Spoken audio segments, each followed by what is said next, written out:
So what? I saw it.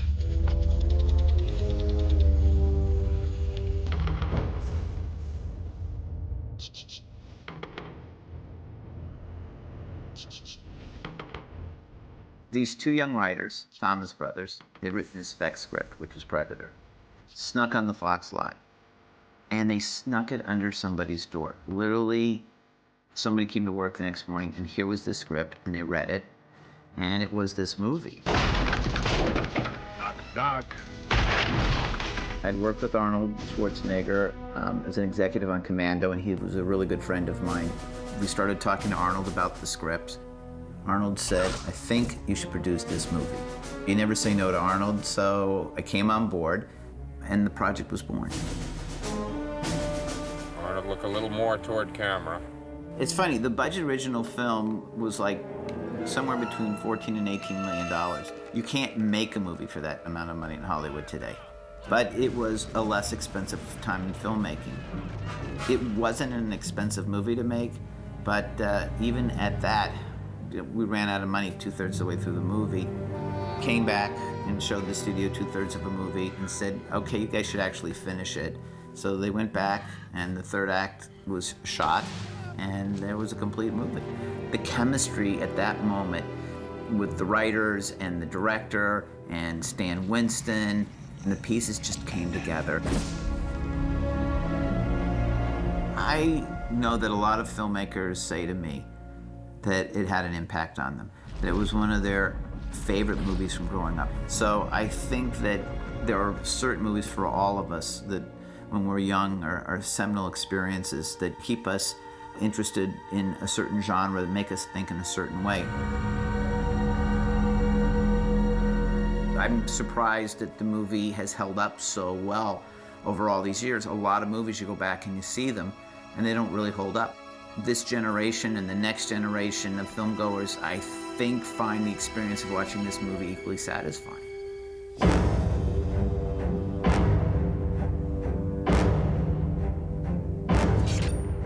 If you watch the movie, it holds up so well, it's shot so well, it's lit very realistically.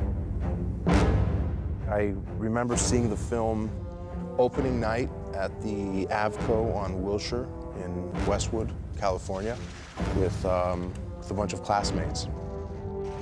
And I remember coming away from the film remembering that it was very different than the average star vehicle. It was a film that was original and it held its own. What I loved about Predator was how it played against expectations. Everyone expected another Commando type movie, and it starts off that way, but then switches gears and goes very horror, sci-fi, and it was refreshing to see something take that turn and become something else, and that's what I think gives it its cult classic status. There were elements of horror, there were elements of action and drama, but it was its own thing, and I think that's what made it special. Predator is very distinctive in that Frankenstein monster sort of way, like the action movie mixed almost straight down the middle with the sci-fi movie. I tried something like that on From Dusk Till Dawn because I was such a big fan of Predator. Starting off with this sort of Desperate Hours type movie and then switching completely to a vampire movie. That was a little more extreme, but I do like mixing up genres. When I saw that, I think that made an impression on me. People hadn't seen anything like that before. It was very out there. It almost takes on this sort of slasher movie aspect where the Predator is hunting down the characters one by one. And so there's this true sense of doom going on as they go into this very atmospheric, very claustrophobic jungle and get hunted down by this creature. Billy, you know something. What is it? There's something out there waiting for us. And it ain't no man. But unlike most slasher movies where you don't care about the characters at all, they're just sort of more meat for the grinder, you really love the characters. We're all gonna die. I've always liked the actor Sonny. I love how he's just in tune with the jungle and how no one in the group was really that scared unless Billy's scared. When Billy's scared, then you know you're up against something. There's something in those trees. And how he goes out, how he just chooses to turn around and fight. I thought the audience loved that.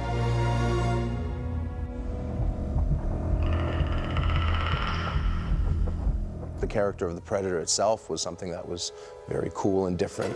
The intergalactic hunter was just a very interesting take on the science fiction genre.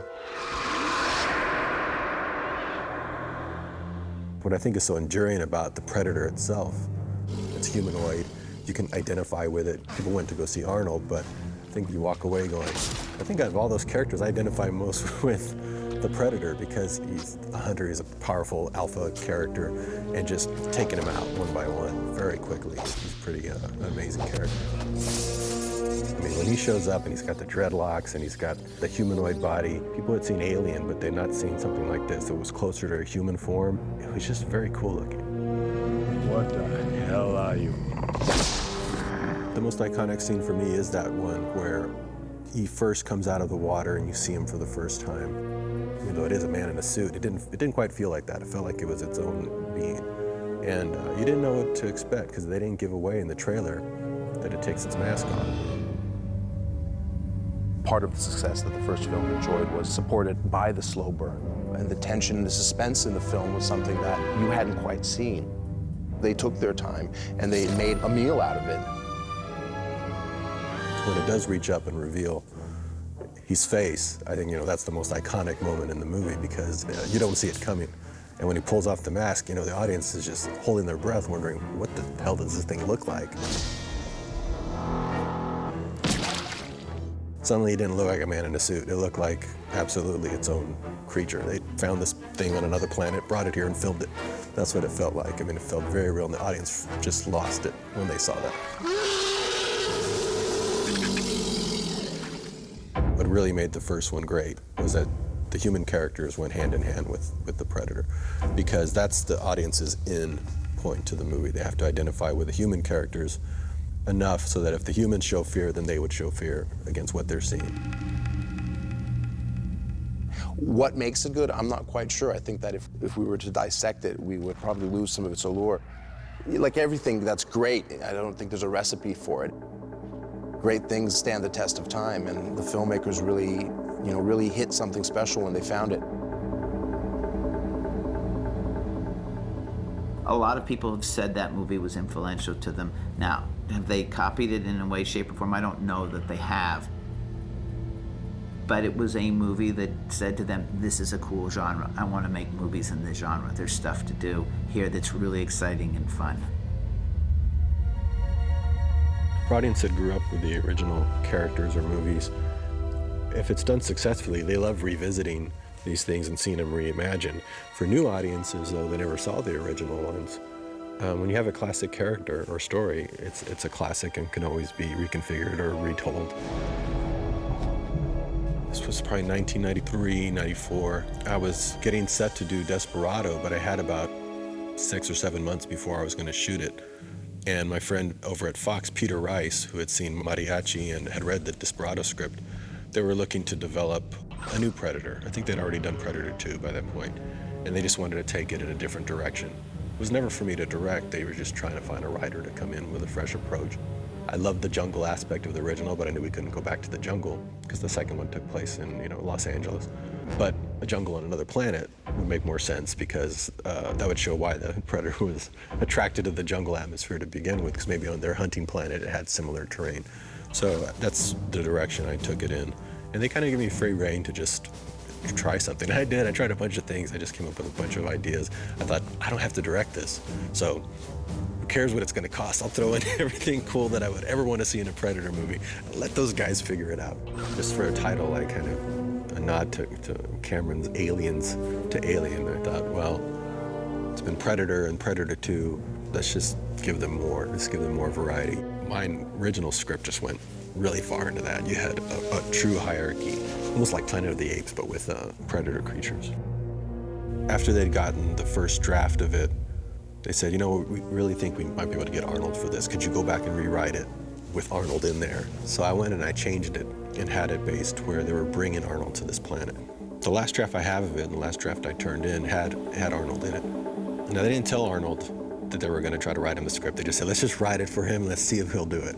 So by the time we got the script together and took it to him, I remember I went and pitched it to him. And the first thing he said was, first of all, we have to go back into the jungle.